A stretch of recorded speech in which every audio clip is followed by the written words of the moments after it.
Hello everyone, the 316 here, Lego Maniac 316, back with another Lego review. It's been a while, so I thought I would do a review of two different sets here. On the left we have the Batman 1992 Polybag, 40 pieces, retails for $5, set number 3653. And then on the right here we have the Batmobile, Batman versus the Joker Chase.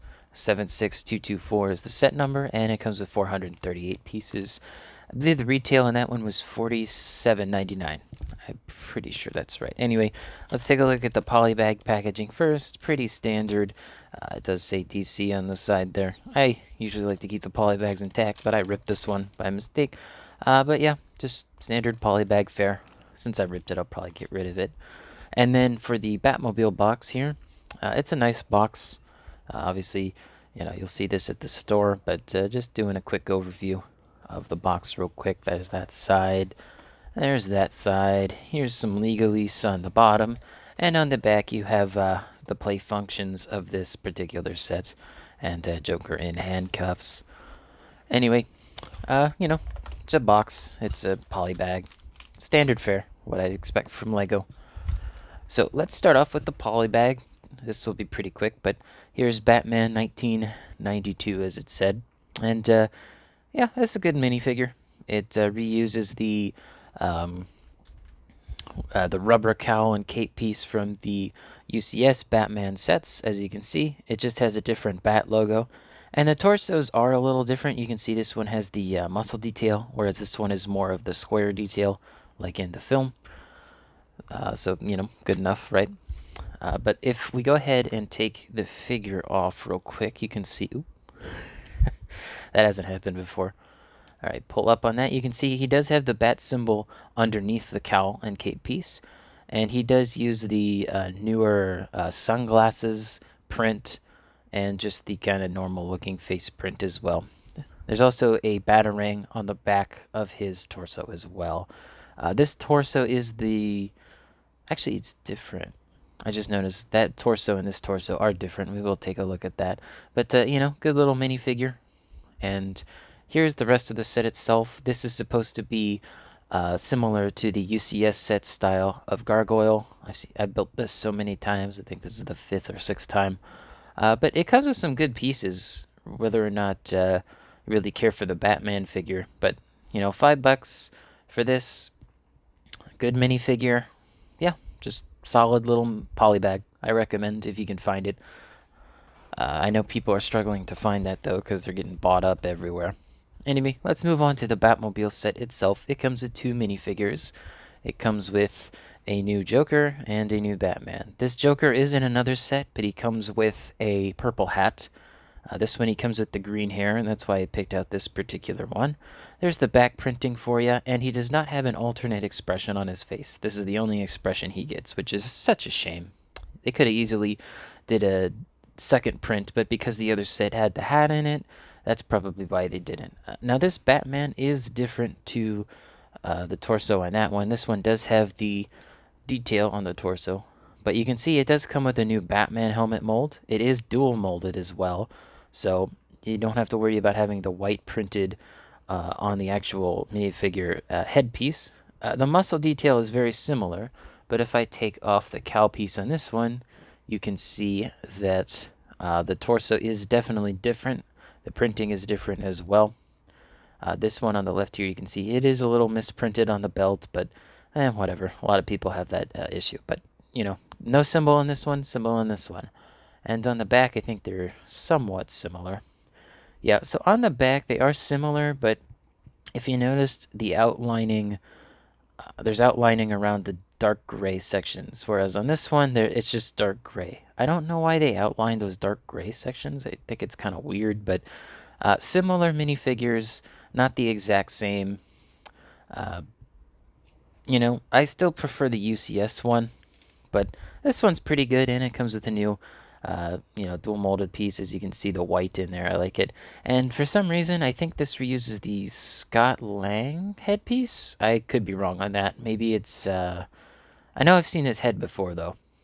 No alternate hairpiece for this minifigure either, which also kind of a shame.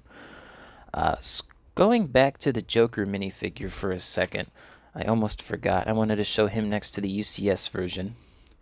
They are very similar in the torso region, but the UCS one I feel is better. The printing quality on him is much better. It's not as thick as the one on the left. I don't know why it's so thick on the right. However, I think the back detailing is better on the one on the left. The one on the right, it's just 3 lines, basically. Now, one thing I always wanted to see, because this is the first time we're getting this particular hairpiece in this color, what it would look like on this minifigure. And yeah, that's so good.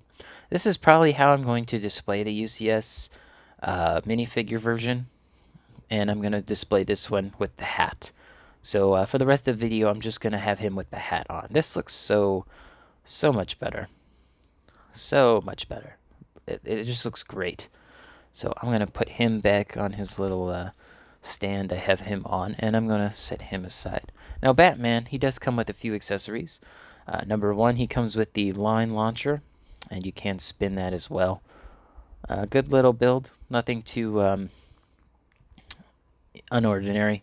He can make it perfectly straight, you know, down or up, and you can spin it, but trying to spin it up at the top, you're gonna have to put a little more force on it, because if you want to spin it, it just spins in his hand. All right, and then other accessories are actually in the back of the Batmobile. You can see there's a little trunk area here, and inside of that you can put all of his accessories, which is just an extra batarang and a pair of handcuffs for Joker, which they don't want to. There you go. I don't know why those didn't want to focus. Anyway, now we can take a look at this Batmobile build. Now, I don't have the Shadowbox version of this Batmobile, but it is very similar from what I have seen. It has similar play features, but it is built slightly different in a few areas, like what would these be called? Winglets? I'm not sure. You'll notice there's a big gear sticking out on one side of the Batmobile, and taking it off is you still got that done. But you could probably figure out a way to rebuild this slightly so that it's not as glaring. On this side, you do have a pinhole and pin section there. Also, if you notice when I turn the gear, that moves. I actually think that's a good way of hiding a play feature, because it just looks like detail on the side, and you could put it all the way up if you really wanted to. This is using the new, not new, but a 2x2 round piece in the chrome silver that they use. They also have a cheese slope back there, not cheese slope, quarter round is what I meant to say. But there's a quarter round silver bit in there as well. Speaking of play features, let's go ahead and do this one. This is the shoot gun things. What am I thinking of here? Turrets. So those pop up, and they're on that, and you just get these 2 pieces that come flying off, and those go on like that. And I'll show you how to do that. You can see that there's a gray piece here with a stud sticking out, and you could just stick that on and it's back to normal. Our last major play feature here is the flame. So if you spin either tire, the flame spins. It's a nice little feature. I'm glad they included it. Now, you can stick Batman in the cockpit area, which, you know, it's not studded down in there. There are some exposed studs, but not too bad. But I do prefer this style of cockpit where you kind of just loosely sit the minifigure in there. And if we can get a front view, you can see for the steering wheel, they actually used a smaller wheel piece without the rubber bit on it, which I thought was a pretty good idea. And there's the console up there. It is a sticker. There's not too many stickers in this set. There's that one. There's one down there. There's one on the other side. And there's one on the back here. That's it. There's no other stickers. But take Batman here. Fold his arms out. Put his legs down. And you can kind of just shove him in there. And he fits just fine, even with the roof on. Let's see if you can see him in there. It's a little too dark to see him in there, but you can just barely make out his head. And this does actually use a new piece they molded specifically for this set. It's this 2x4 rather windshield piece in a dark gray or black transparent piece. It's nice. I don't know how they could reuse this for a windshield, but they could definitely reuse it for like body armor, or a wheel well, like on the side here. I hope to see that piece make some more appearances later on.